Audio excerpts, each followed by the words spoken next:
Sjedinjene Američke Države više nigde ne mogu da započnu rat u inostranstvu zbog jačanja vojne moći Rusije, a scenario poput metodičkog uništavanja Jugoslavije više nije moguć, rekao je izraelsko-vojno-politički ekspert Jakov Kedmi. To što su Amerikanci i Evropljani uradili sa Jugoslavijom u današnjoj situaciji u svetu je nemoguće zbog Rusije, smatra Kedmi. Prema njegovim rečima, Amerika je navikla da započinje male pobedonosne ratove kako bi rešili neke unutrašnje probleme. Međutim, sada je takav scenario nemoguć, objašnjava ekspert.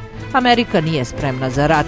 Kako je rekao, savremeno ratovanje zahteva velika novčana sredstva, a SAD se suočavaju sa poteškoćama još od početka pandemije koronavirusa, koja je potkopala američki finansijski sistem. Međutim, planove Pentagona snažno remeti i vojna moć Rusije. Kedmi ističe da bi SAD u svom delu sveta, gde bi potencijalno mogle započeti rat, morale da se sukobe sa Rusijom. Američki vojnici znaju da Ukrajina znači rat sa Rusijom, Sirija rat sa Rusijom, Venecuela rat sa Rusijom.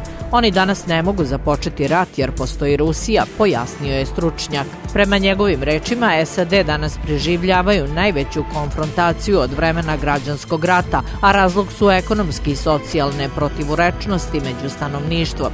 Kedmi ističe da glavni razlog nije u promeni vlasti i političkim orijentacijama građana, već da su ovo simptomi poteškoća koje odavno postoje.